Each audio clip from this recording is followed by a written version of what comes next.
It starts with a simple vibration on your nightstand. A notification pops up. An unknown number. "Hey Jessica, are we still meeting for lunch tomorrow?" Or, "Hi, is this the dog trainer?" You look at it. You're a decent human being. You don't want some stranger waiting at a restaurant for a Jessica who is never going to show up. So you type a polite 2-second response. "Sorry, wrong number. I'm not Jessica." You think that's the end of it. You think you just did a minor good deed for the day. But on the other side of that screen, in a hidden facility thousands of miles away, a silent countdown has just begun. They call this phase finding the pig. The stranger replies instantly.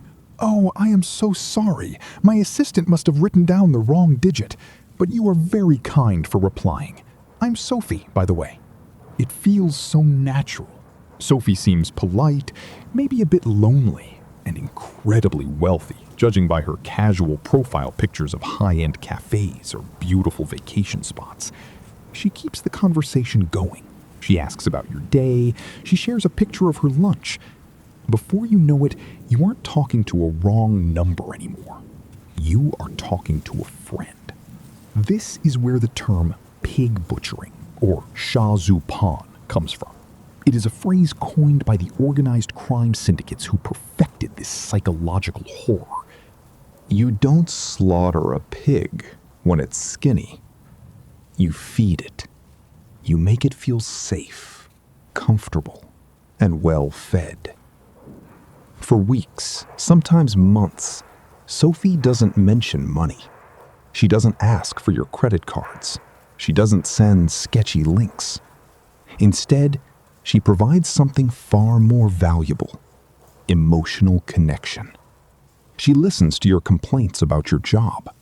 She texts you good morning every single day. You start to rely on these messages. In a world full of isolation, Sophie becomes a warm, consistent light. And then, very casually, she drops a hint. She posts a screenshot of a financial chart on her story. Or she mentions, in passing, that her uncle, a financial expert, just helped her make a quick $5,000 on a secondary trading platform. She doesn't invite you to join. She just lets the seed sit there and grow. Eventually, curiosity wins. You ask her about it. "Oh, it's actually very simple," she says. "I can show you with just $100 if you want to try. No risk." She guides you to a professional-looking cryptocurrency website. The graphics are sleek. The charts are real-time. You deposit $100. Within 2 hours, you see that 100 turn into $130. To prove it's safe, Sophie tells you to withdraw the money back to your bank account. It works instantly. The cash is in your hand. The defense mechanisms in your brain completely shut down. The site is real. The returns are real. Sophie is real. So you put in 1,000, then 5,000, then 10,000. The screen shows your balance skyrocketing. 50,000. 100,000. You feel a rush of adrenaline. You start planning how to pay off your mortgage, how to quit your job, how to secure your family's future. And this isn't just an isolated tragedy. According to the FBI's Internet Crime Complaint Center, losses tied to these specific investment scams have skyrocketed into the billions of dollars annually in the US alone. It is no longer a localized crime. It is a highly coordinated global wealth drain mechanism targeting everyday people. The pig is now perfectly fat. It is time for the slaughter. You decide it's time to take your winnings out. You click withdraw. But nothing happens. Instead, you get a message from the platform's customer service. They tell you your account has been flagged for suspicious activity. To release your $100,000, you must first pay a 20% security tax. That's $20,000. You panic. You text Sophie. She is deeply concerned. Oh my God, this happened to me once too. Don't worry, just pay the tax and you'll get everything back. I'll even help you with $2,000. Her gesture of help makes you trust her even more. You empty your savings. You borrow from friends. You pay the $20,000.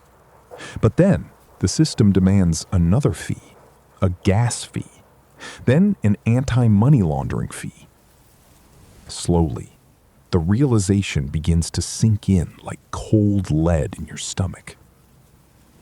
The platform was fake. The charts were programmed numbers. The money was gone the second you deposited it. And when you finally tell Sophie you have no more money left, she disappears. Her account is deleted. The warm light is gone. You are left alone in a cold room, ruined, with a mountain of debt. But here is the final, most terrifying twist of the pig butchering industry. Who was Sophie? She wasn't a rich, lonely girl in a penthouse. And she wasn't even a mastermind hacker sitting in a comfortable room. In all likelihood, Sophie was a young man from China, India, or Vietnam who was promised a high-paying tech job abroad, only to have his passport stolen at the border. Thousands of people are currently held hostage in concrete compounds across Myanmar and Cambodia, run by heavily armed criminal syndicates. They are locked in rooms, beaten, tortured, and forced to run these scams for 18 hours a day under the threat of physical violence. If they don't find enough pigs to slaughter, they are sold to other compounds. When you were talking to Sophie, you weren't just talking to a thief. You were talking to a modern-day slave, writing scripts under the barrel of a gun. So what is the shield? How do you fight an enemy that preys on your basic human empathy? The answer is brutal, but simple. Zero engagement. Do not reply to correct them. Do not text wrong number. The second you type a response, your number is flagged as active and sold to other syndicates. If you receive a text like this, do not engage. Screenshot it, block the number, report it to your carrier, and let the silence protect you. The next time your phone buzzes with a polite mistake from an unknown number, remember that behind that innocent hello lies a dark, global machine of human misery. And once you reply, the machine starts feeding.